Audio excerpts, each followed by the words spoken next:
First time in England, the airport smells like rain and something fried.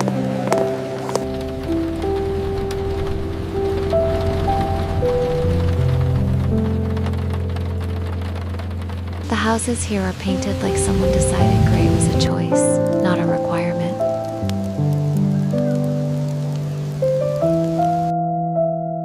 Everything here has already belonged to someone. That's not sad, that's the point.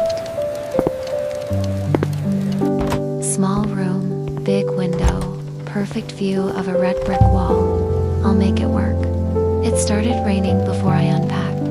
I think that's the agreement you make with London. Day one, I have absolutely no idea what I'm doing here. That's a good sign. I walked without a destination for 2 hours. London's better that way. First time in England, the airport smells like rain and something fried.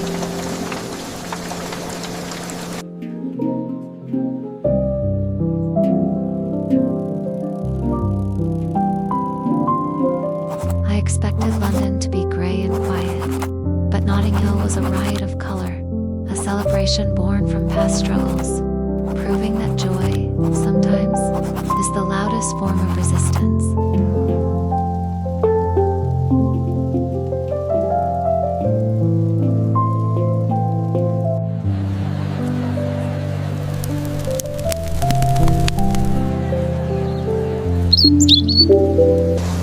The street looked ordinary, but there were barricades going up.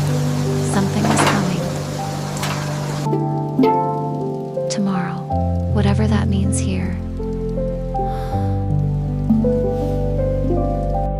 8 in the morning. The city woke up like it was any other day. It wasn't.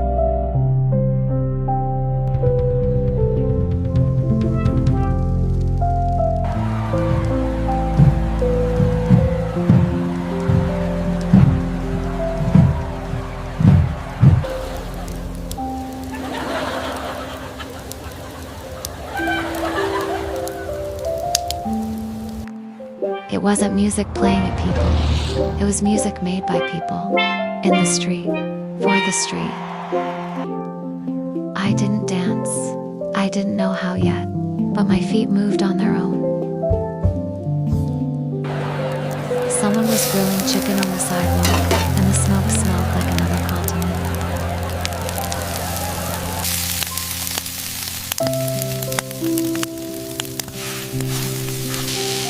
She gave it to me before I finished ordering.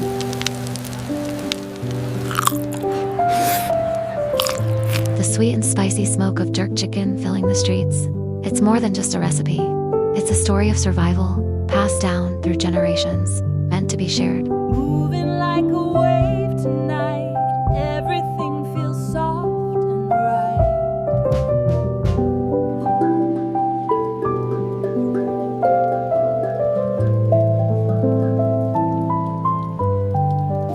The steel drum is made from an oil barrel, something discarded, becoming something sacred.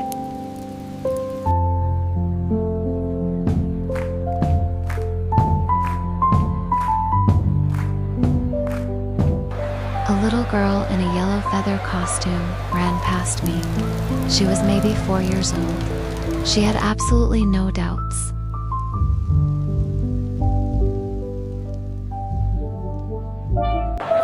Not British flags, not we're here now, Caribbean flags.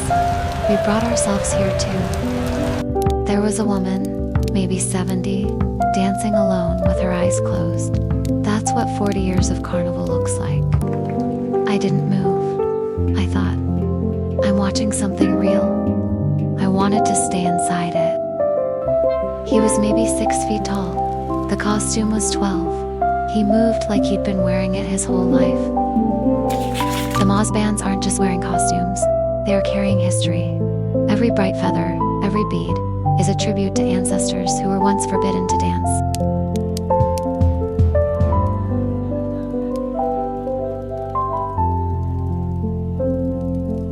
He was playing for himself. That's the version of music I like best. My feet hurt, I didn't care. I could still hear it from my window. The city wasn't done.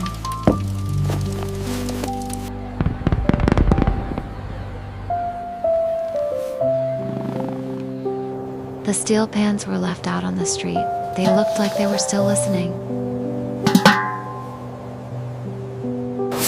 Carnival leaves its mark. The street was covered in feathers and joy.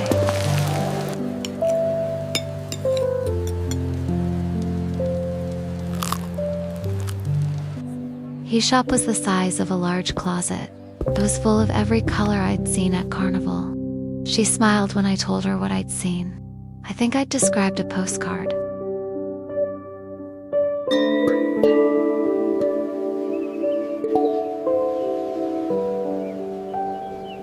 My mother always said that when they stepped off the Windrush, they brought the sunshine of Jamaica with them, even on the greyest London day. She showed me a photograph of the ship, 500 people standing on the deck. I didn't say anything. Some stories need to be listened to. She took me somewhere tourists don't go. That's the version of any place worth seeing. One person, one needle, 10,000 sequins. Nobody photographs the making. She opened a box from 1978. The feathers were still blue.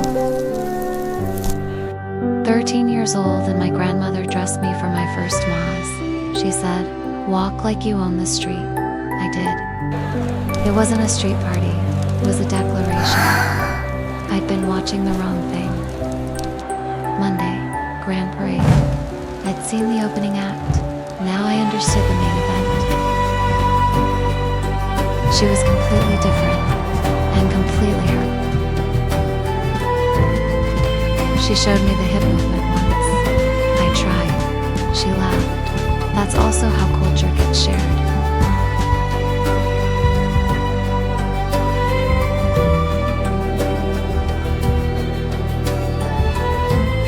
Confetti in every direction.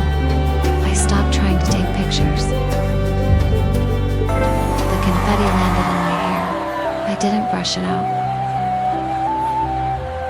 We sat on someone's front steps for an hour without saying much. That was fine. She said, "There's something else you should see." I didn't ask questions. The street was quiet, like the city had shaken itself and put itself back together.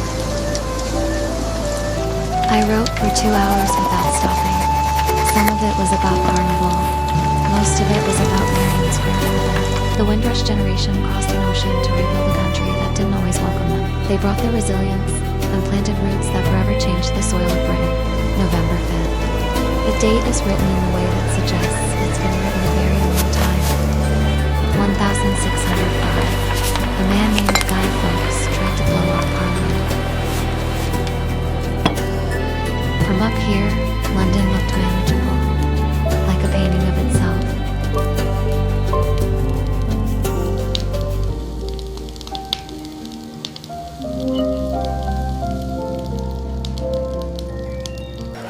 The fire started in one place and became something that belonged to everyone.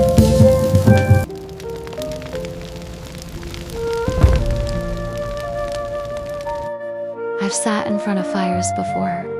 This one felt like a conversation with history. Every November 5th since I was 4, my grandmother's hand, this exact hill, that's 40 years of the same fire. Toffee apple. It tasted like November. The first firework ever lit. The same year, across 2 million people.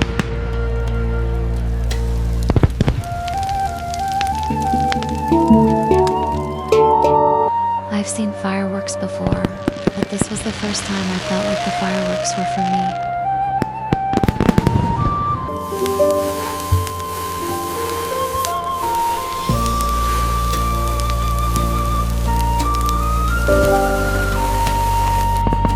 Parliament in the distance, fireworks overhead, both at once. Fires end the same way, not with drama, just with less. London on. I stood there for a long time.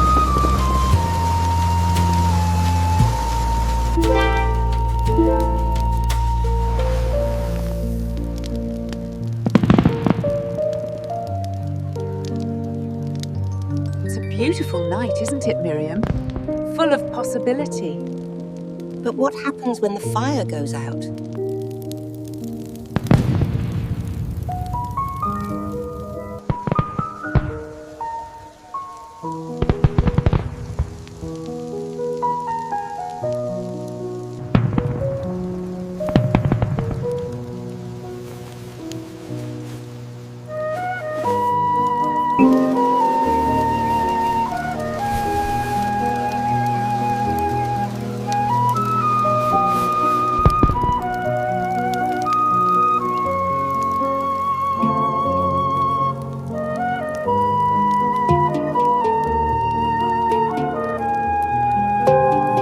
Remember, the 5th of November. It's strange how a story of ancient treason turned into a night of fireworks, drawing the whole community together against the autumn chill.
Look at this pattern, isn't it wonderful? Oh, Miriam, that's absolutely beautiful. I love the colours.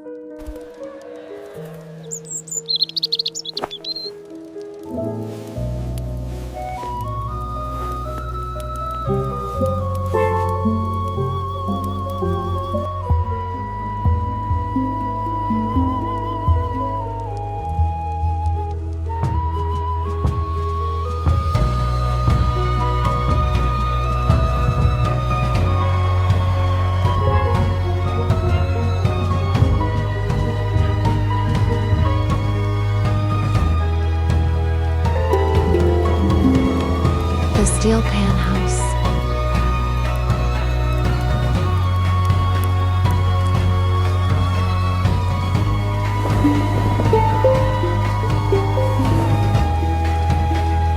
Thank you for watching Wren's Journey to London. Every part of this video was edited and crafted by me, built entirely from an audio-driven script.